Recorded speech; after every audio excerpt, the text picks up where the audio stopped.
we had a lot of cleanup because I was my own worst enemy and created a lot of problems for the organization because I didn't live the culture and a lot of people weren't in the company for the right reasons. And we started recruiting better caliber folks. Yeah. And with an executive coach, that gave me a lot more gray hair, whereas I was in my mid 30s at the time. He was in his 50s, had a lot more perspective, and he interviewed all my senior executives, and we slowly built out an amazing team. And that's what really helped the company from 2017 go through 2020 with this high growth curve, growing 59 and 74% year after year. We were prepped to do that again in 2020, and then COVID happened. And, once again, by that point, we had 120 plus, went down the path of still growing and excelling even through COVID. And that's when I made the decision, for my sake of my sanity, my own health, and the help for my family, I needed to choose at least a partial exit in 22. And that's when we found Intertek and sold the majority of the business. Welcome to Entrepreneurism. I'm your host, Scott Pollock, a seasoned business leader, entrepreneur, and CEO coach with a passion for helping others achieve success in their entrepreneurial journeys. On this show, we dive deep into the world of entrepreneurship, uncovering why so many struggle and revealing what the most successful do differently. True entrepreneurs have unique superpowers, including the ability to spot hidden business opportunities and convert them into thriving ventures. For most mere mortals, this ability is absolutely unfathomable. But these same strengths can become sources of struggle, whether it's pursuing multiple opportunities without losing focus, scaling without eroding culture, or balancing short-term demands with long-term vision. The entrepreneur's journey is full of tensions. Here we explore critical factors that drive entrepreneurial success: how to stay focused, manage resources, build strong teams, and develop the resilience to navigate the ups and downs of the journey. Bold ideas, candid conversations, and insights that will help you unlock your full potential. Ready to learn and grow, expand your toolkit, and discover actionable strategies to help you navigate your own entrepreneurism? Let's dive in.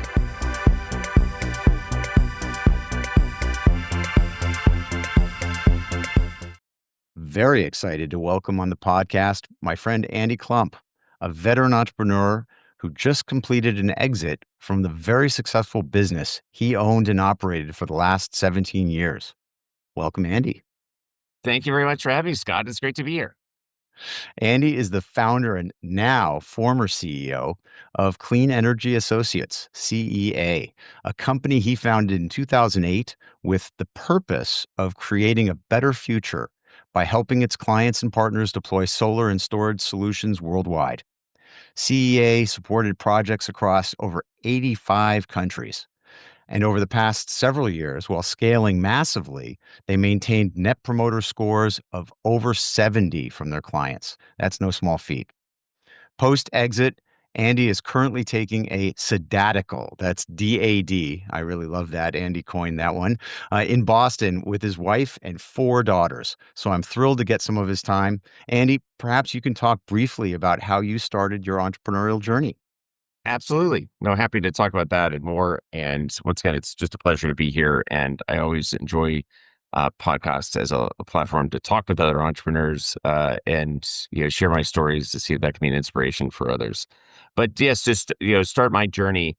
I would say my first entrepreneurial journey happened when I was 12, when my mom told me that we no longer had the funds to pay for school. I went to a private Catholic school, and I had the choice to either go to public school down the road, or I could help pay for it myself. And I said, no, I'm going to set up Handy Andy's lawn care services, bought a 29-cent poster board, created my own set of business cards, passed them out. I had a 100% rejection rate on day one, but kept going, and business doubled every year for about 7 years, finished with 40 customers, and successfully paid not only for a portion of high school, but also a portion of college as well.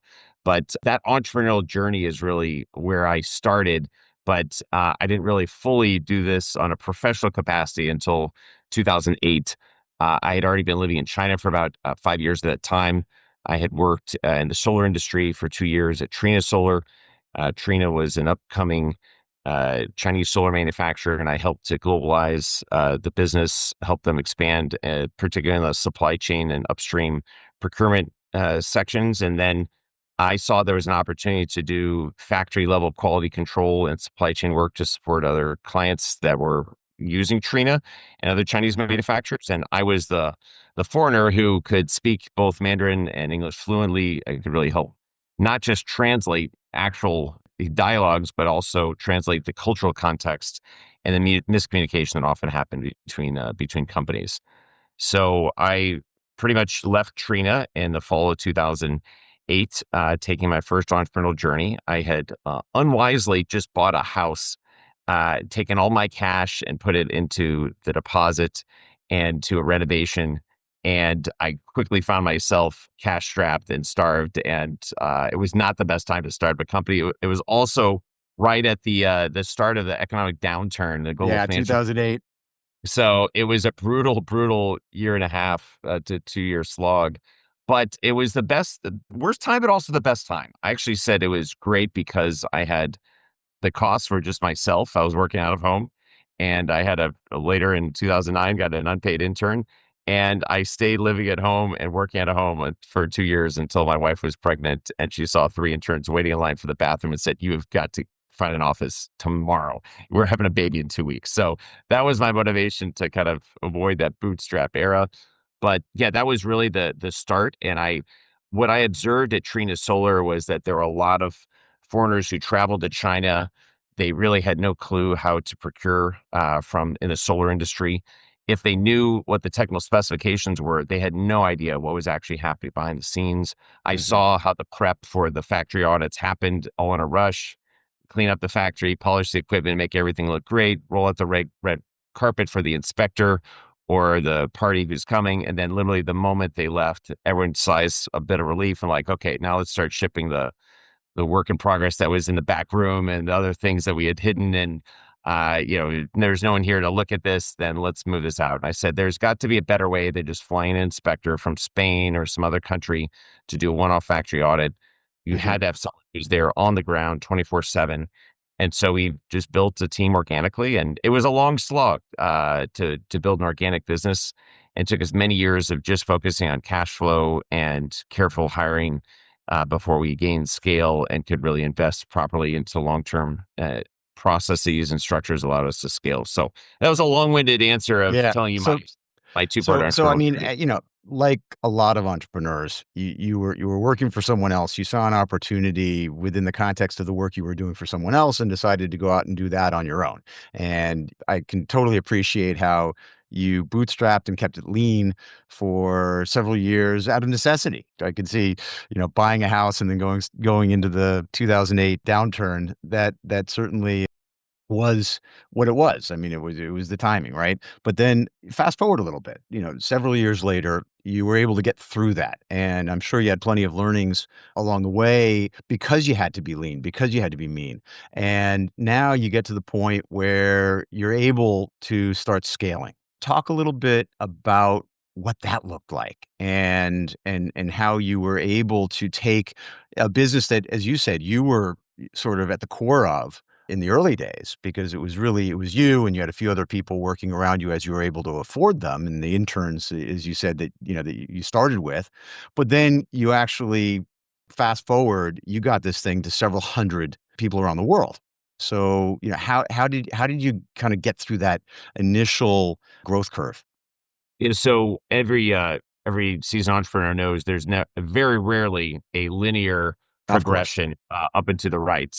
There's a lot of up and downs, plateaus, and I hit all of those. And I will say, I went through, kind of this, crisis where we started the business to finally moving out of an office in late 2010. It literally took me 2 years before I finally had one full-time team member and then a few interns, and we stayed in that office for a better part of 5 years, but it was just a one-room office. So it really wasn't until about 2012 where we had roughly 10 people. We had a lot of different projects, but then I realized I kind of had the product market fit realization where I need to stop just pulling reaching into my inbox, pulling out some spaghetti and throwing it on the wall and seeing what stuck. I did that for 4 years. But what kept sticking more than others was the spaghetti request for quality control and Hmm. for supply chain management. And I then started to see the US market grow. And I also saw some of our competitors growing, some who even started later than me and were flying in and not deploying the same model. I said, whoa, hold on a second. How can they get more traction? And I realized they were talking with the banks and they were getting the financiers to request this. And that's how they're growing their business. Where I was focused on working with end clients and trying to help them solve problems, but I wasn't building a brand. I wasn't building a market presence, and I had to take a more strategic shift. And so we pivoted. One of the books I always recommend is Focus. And that's what we had to do. We had to just focus on quality control and supply chain work. And we Hmm. said no to everything else. And at that point, we started to build a presence in the US, which up to that point, we'd done a lot of work in the US, but it was more of a global business focusing on Europe. Subsidies had changed in Europe and were going away, and the US was just emerging. And so we went hard with a select group of clients, had a very focused campaign. And then the team really scaled from roughly 10 to about 50 in 2015. Okay. And then the plateau that we really hit at that point was a culture plateau, which I had no idea how to even spell culture, let alone live it.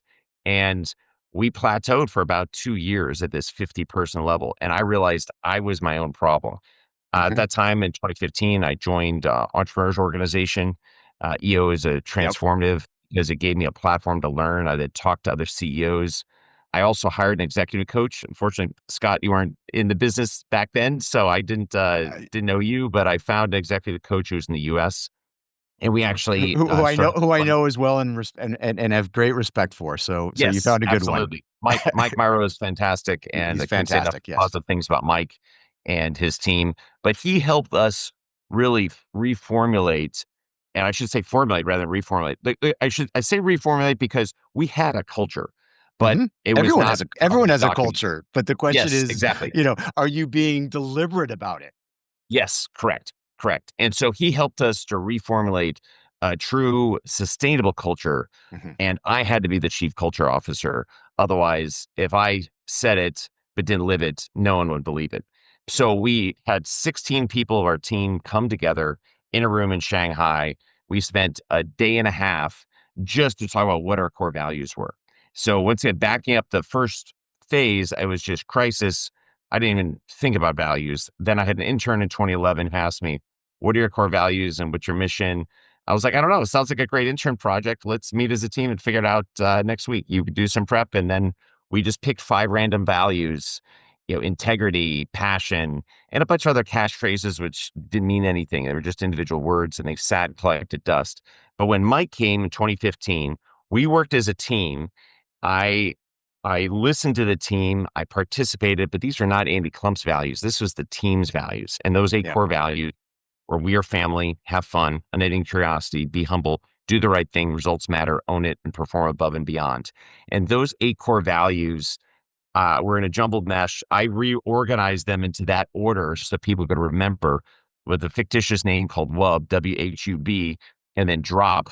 And I created a little, I grabbed some thumbtacks and had a little, what I called was a buy-in bucket, which is a mug. And I said, take a WUB. Like, what is this? A thumbtack. I'm like, no, it's a WUB. Drop it in the bucket. And I said, do you buy into our core values? Then drop it in the bucket. And I went around the whole team and we did that at in the second day. And they're like, now I get it. So, okay, we can remember this. And that was the foundation Yeah. that helped us grow. So growing from 50, once we had that culture, we were kind of stagnant for 2 years. We had a lot of cleanup because I was my own worst enemy and created a lot of problems for the organization because I didn't live the culture and a lot of people weren't in the company for the right reasons. And we started recruiting better caliber folks. Yeah. And with an executive coach, that gave me a lot more gray hair, whereas I was in my mid 30s at the time. He was in his 50s, had a lot more perspective, and he interviewed all my senior executives and we slowly built out an amazing team.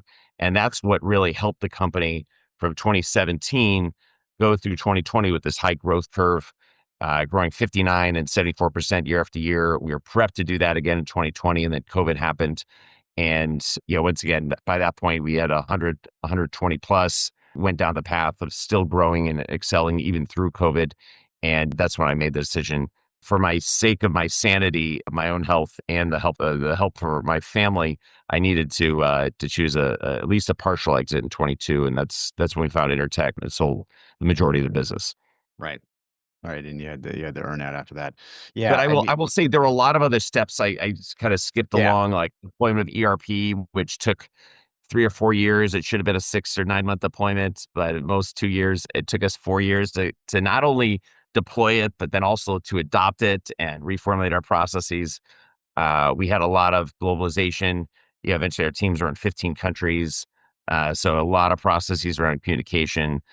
We deployed the Rockefeller habits scaling up methodology, and it was a long, drawn out process, but a lot of things that having Mike Myra as an executive coach were absolutely crucial. But once Yeah. we had that cadence, that communication, the rhythm, the team, all that culture kind of came together, and that's when we really went through our skyrocket growth. Yeah, I love that, and I can picture Mike, who I know certainly well enough, and I met with, in those days, in the early days, I should say, when he was coming over to meet with you, we were catching up as peer coaches, and he was one of my mentors. So I definitely can picture that process of taking what you as the raw entrepreneur had built and building the foundations and the systems in order to really be able to scale it, and that's really powerful. Talk a little bit about, now that you look back, and I appreciate that you pointed out that it never is linear, and I love Steve Jobs' quote that the dots can only be connected looking backwards, right?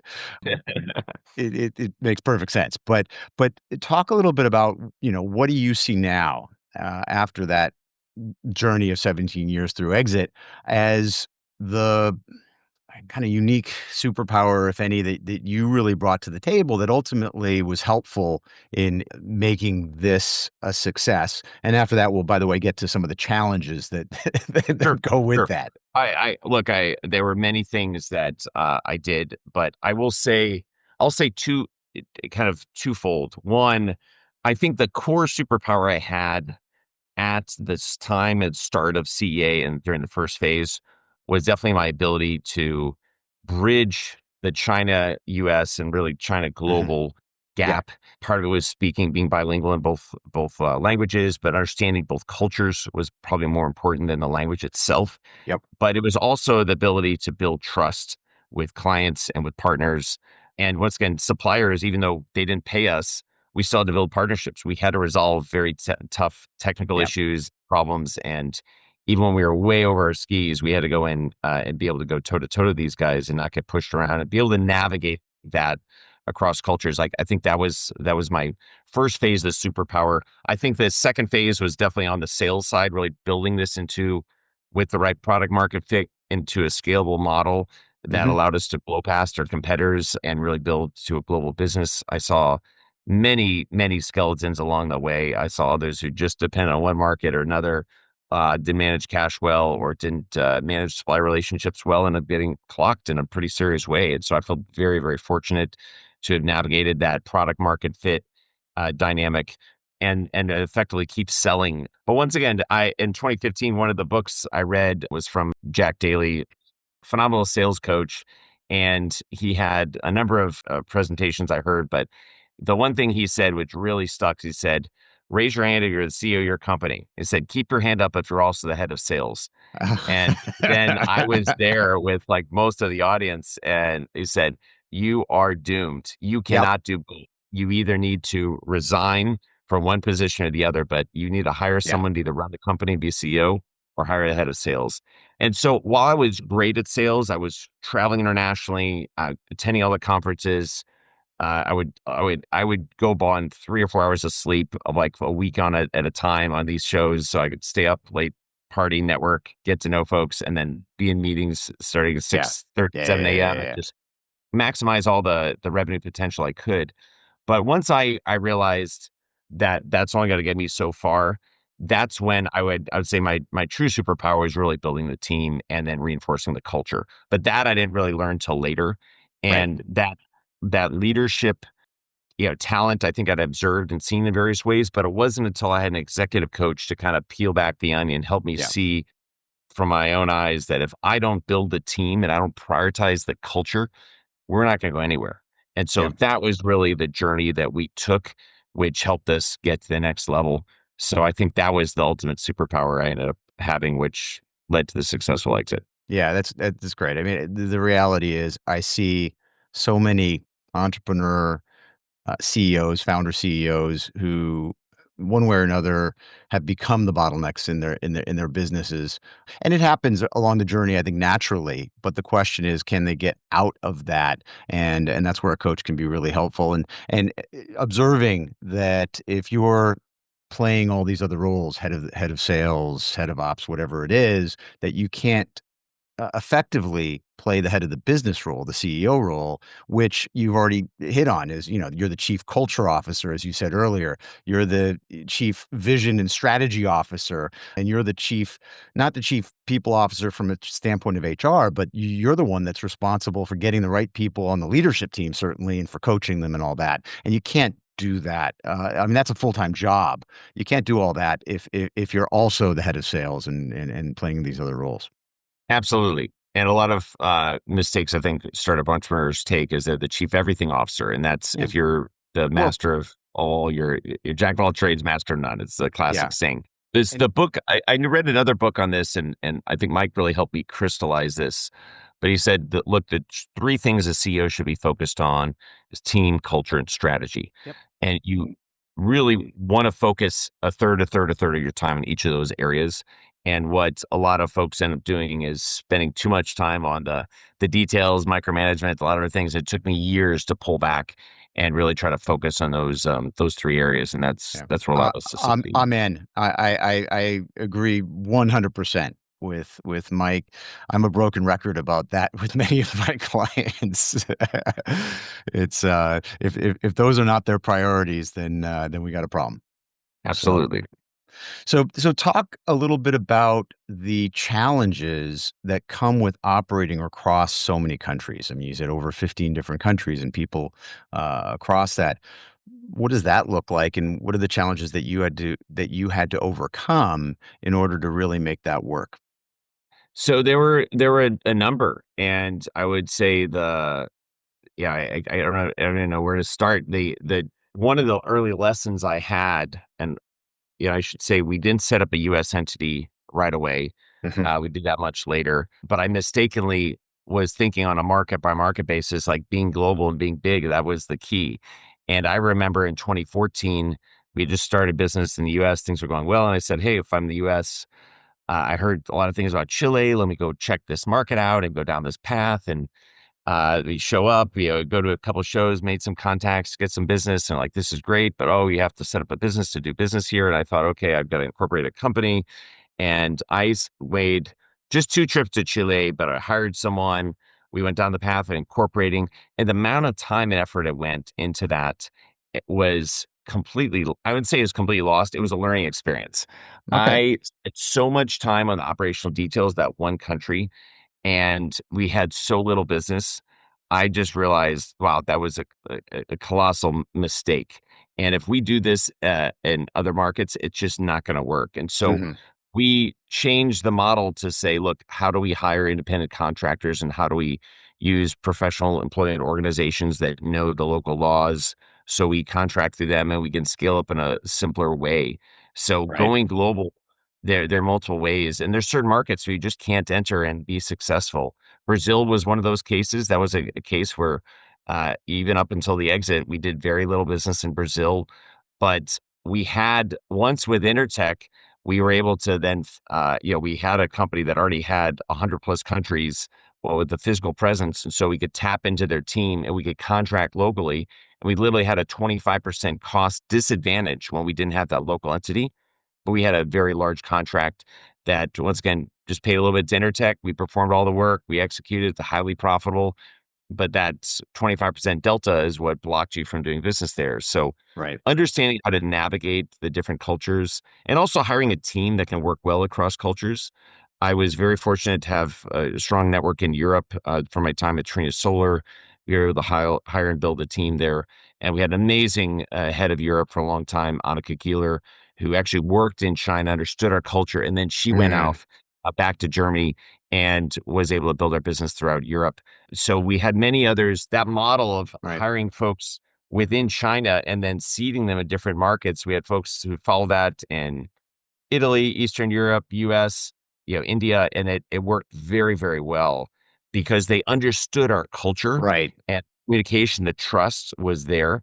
That was very important. I'd say the communication cadence was extremely important. We were very rigid about having a daily huddle for 15 minutes for everyone in the company. This is part of the Rockefeller habits, Yep. but very Absolutely. quick communication. Hi, how are you doing? Simple things about what's going on in your day. Challenges went up very, very quickly. Someone resigned or some other issues happened that would go up the chain and down the chain. Once a month, we had all hands meetings where we talked. And I had to split out by geography. So I did 2 meetings in that one day, but everyone heard the same message. That consistency was really crucial. And then once a year, particularly the last 6, 7 years of our business, which was absolutely crucial, is getting a large portion of the team back. I think we had over 110 who ended up showing up in Bangkok in January of this year. And that was, it was a bit more a celebration party because I think Yeah. at that point I knew I would be leaving, but it was a great way to kind of put a capstone on my time at CA, but we had done this primarily in Shanghai.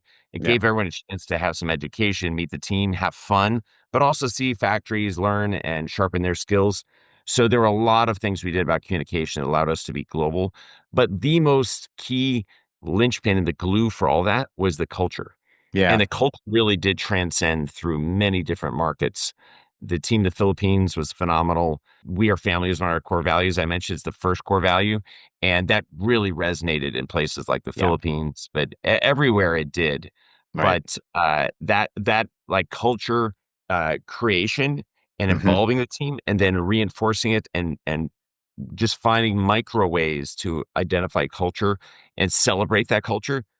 That was the secret sauce, and that really did transcend many different markets. That's super powerful. I talk often about the strongest culture that I've had the opportunity to really see up front is McKinsey. When I was working at McKinsey, I mean, here's a company with 20,000 associates around the world, but any office that you walk into, it's a McKinsey office, and you feel like, okay, these are the same people, and of course McKinsey does it because they're constantly flying people around the world, and they're cross pollinating and assigning people to different offices. But what you said about starting some of your associates, or many of your associates for that matter, in China, they already knew how to work with teams here, and then going to other places, and the same kind of thing, that there was a commonality, but then also really reinforcing that culture over and over again. I really like that. That's super powerful. So before we do a few quick fire questions, I know that you did have a little bit of a struggle getting down the home stretch with your exit, and I'm curious what learnings you had there that might be useful to other entrepreneurs who are listening to the podcast, who themselves are either trying to exit or someday would like to find the exit. So a little bit of a struggle is a massive understatement. So it was a challenging process, uh, and it was not something I did lightly.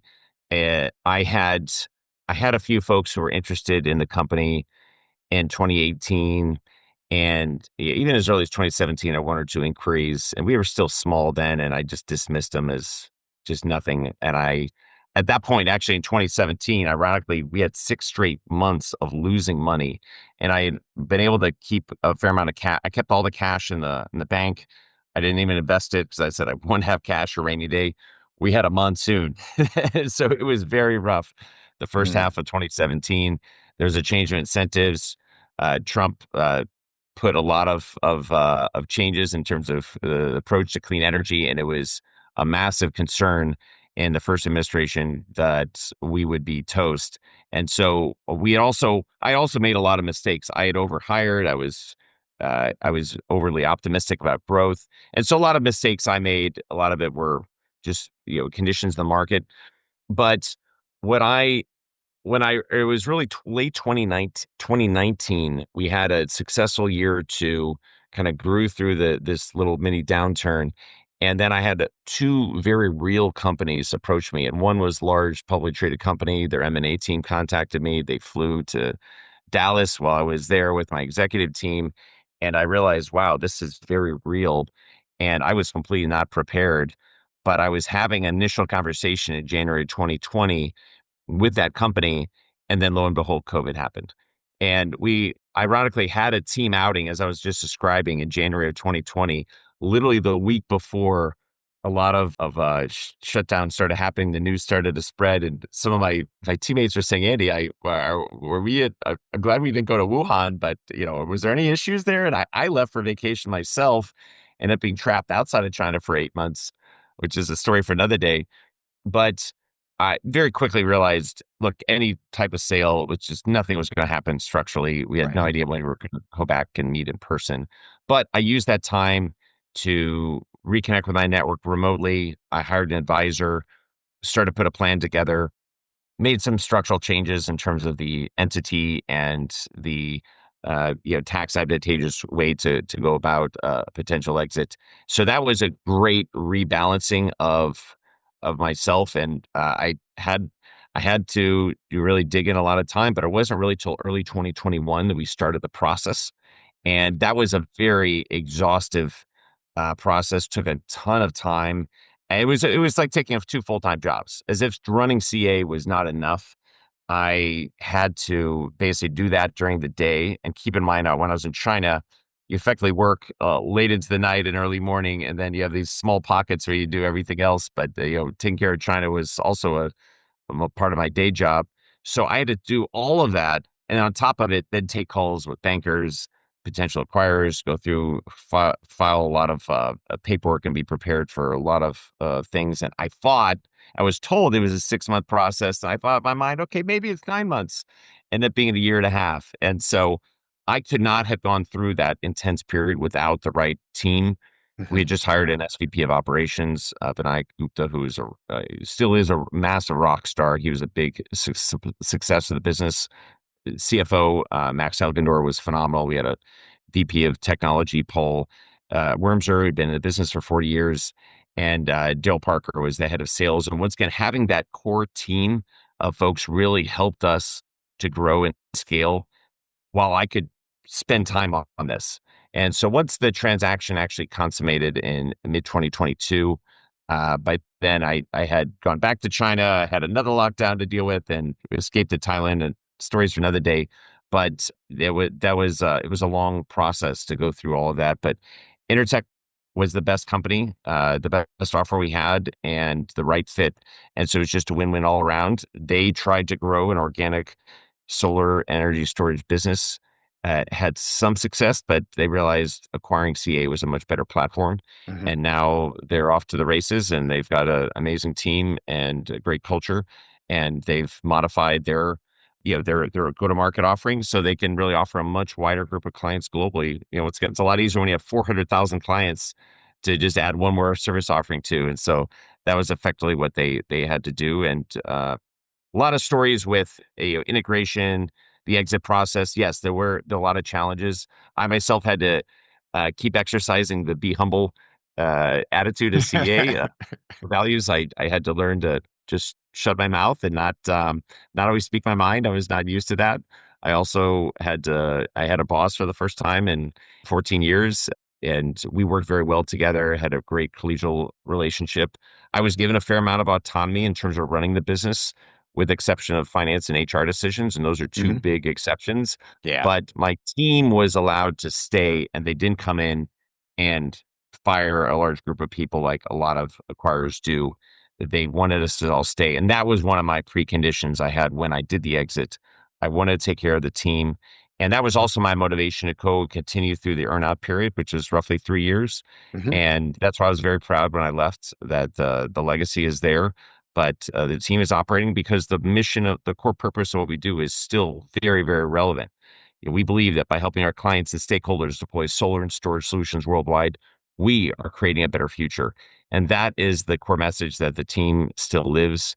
And Intertek was the right home for the organization at that point in time. So I don't know if that's enough. That's plenty. I mean, and I think there's so many, individual little speed bumps in there, or big speed bumps in some cases, that we could drill into. But for today's purposes, let's leave it there. I do want to do some quick fire entrepreneur hacks that I do with all my guests, but we'll try and keep it short and quick. What's one book every entrepreneur should read? You've already mentioned a couple, but is there one book that you think There were rises to the two. top? It's hard to pick one, and I've Yeah. already mentioned those two, so I won't say them again. But I will say, going back to culture, "Everybody Matters" by Bob Chapman, amazing book. They're the whole notion that everyone on your team has untapped potential, extremely important, and that is something that I did not know going into my business. You see, a side of someone, you interview them, or you may know them for a while, but if you really tap into getting to know your team, huge potential. The other book I always recommend is The Leadership Challenge, that came from Mike Myro as well. But the best book on leadership, and what Mike did, with our team, he launched his own leadership development program, and that we called that LDP. And we went through 6 years of graduates of the LDP program. Amazing book, but amazing program.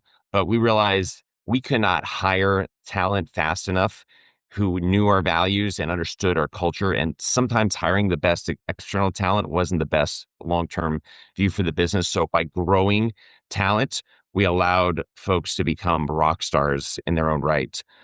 Folks like Martin Deek, who had spent time in China, later moved to Italy, worked in three different functional areas, all led teams, initiatives that were very successful. We had to, hone his talent and grow the capability. But when you magnify that by several dozen folks, then Yeah. also you could do a lot more. So those are the two It's books I'd awesome. highly endorse for any entrepreneur who cares about leadership. Perfect. What's one thing you do every morning to set yourself up for success? So I know meditation's been mentioned before, and I've listened to your old podcasts, but Yeah. that is one of the core habits I do. Yep. I also combine that with a gratitude journal, Mhm. having gratitude for what you have, and just noticing small things, and just journaling for me is just very cathartic. But I'd say both those habits are part of my kind of start up the day routine, and I've continued this for for decades now, and it's been very, very helpful. Perfect. You're not alone with those. What's a tool or app you can't live without? I have an app called Positive Intelligence, and that's another book that I recommend. But From a gentleman by the name of Shirzad, and I Mhm. learned this about this book and this tool while I was at started YPO in 2019. But it is effectively it's about positive psychology and about bringing positive energy to your life every day, and Mhm. acknowledging that we all have negative things that drive us down. We all have saboteurs, and I connected much better with my team once I went through this. I was very open about the loss of both my parents, which happened in 22 Mm. during COVID, and then 2023.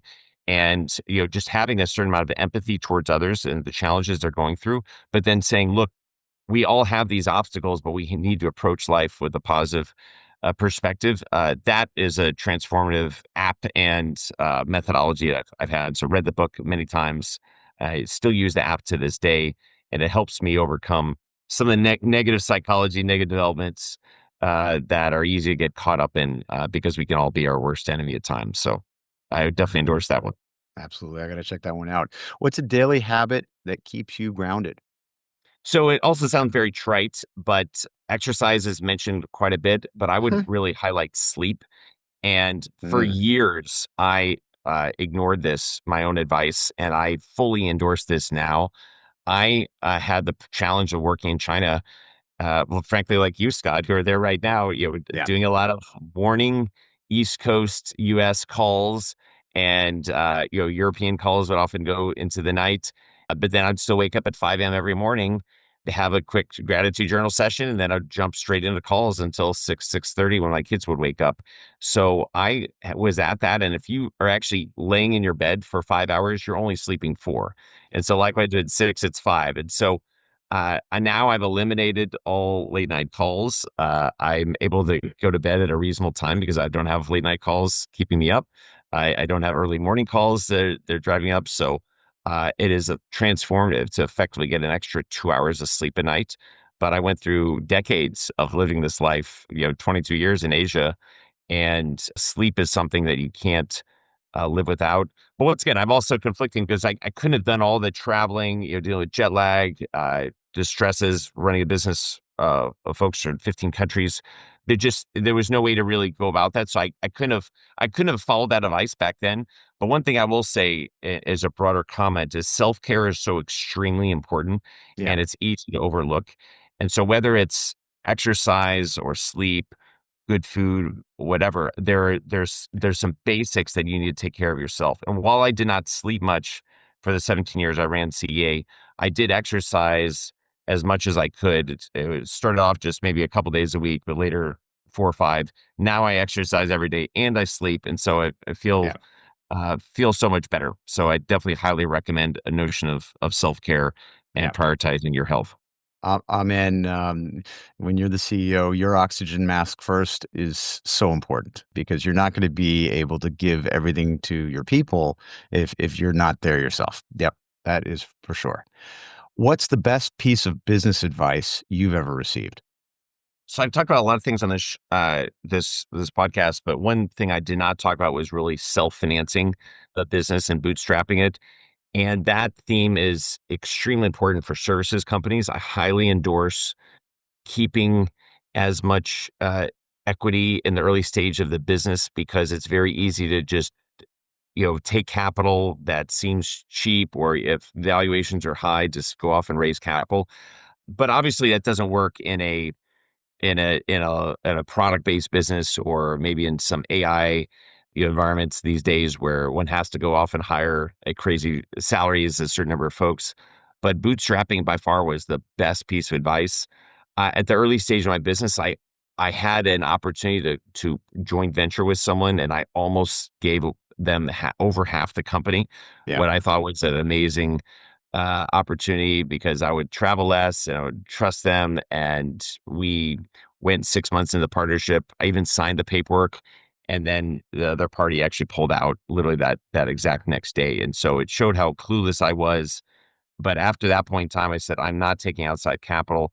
Look, at the time in 2008, who's going to invest in an entrepreneur who could barely speak Mandarin, who just started an industry, who has no clue what he's doing, and is in China? Like, no, there was no source of capital for anything like that. So I had no choice but to bootstrap. But it wasn't later till 2 years that I went through this kind of failed JV that I Mhm. realized this It is, was a blessing. yeah, there's just Yeah. there's a better path to go alone. So I always encourage people, look at financing when it's the right time, but really try to push that off as much as you can. And in a services company environment, find ways to bootstrap as much as possible. So that's hugely important. Yeah, I like that. I was going to ask you as a final question, what's one piece of advice you'd give to entrepreneurs just starting their journey? And it sounds like that's one of them, right? If you can avoid taking capital, wait for the right timing, and as you said, your business, lucky for you, wasn't capital intensive, in those early days, certainly, and that also not every business is like that, but you were able to navigate that quite well. But beyond self-funding, I'd say the piece that I would highlight above everything else was just the importance of culture Hmm. and taking a deliberate approach to building culture.